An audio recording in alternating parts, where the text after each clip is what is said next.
Migrant says he came to U.S. border because Biden was elected, would not have tried to cross under Trump. Migrant said he traveled with his wife and 3 young kids. A South American migrant who recently crossed the U.S. Mexico border said he did so basically because Joe Biden was elected president and would not have tried to cross under former President Donald Trump.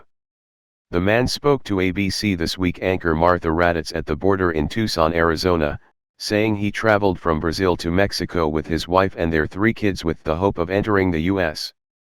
Would you have tried to do this when Donald Trump was president? Raddatz asks the man in a clip aired Sunday and tweeted by Steve Guest, a special advisor to Texas Sen. Ted Cruz. Definitely not, replies the migrant, who asked that his face not be shown. Did you come here because Joe Biden was elected president? Raddatz asks. Basically, he says.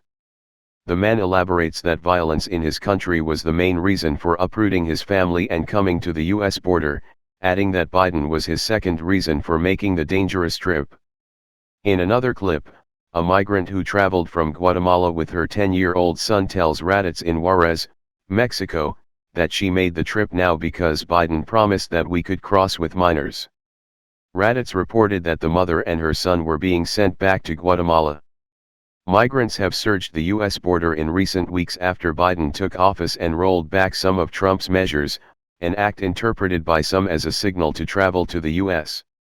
Biden's administration is now scrambling to manage the humanitarian and political challenge of the migrant surge at the border. Biden's Homeland Security Secretary Alejandro Mayorkas in an interview with Fox News Sunday blamed the migrant surge on the Trump administration, not Biden's policy changes. Officials are trying to build up the capacity to care for some 14,000 migrants now in federal custody and more likely on the way.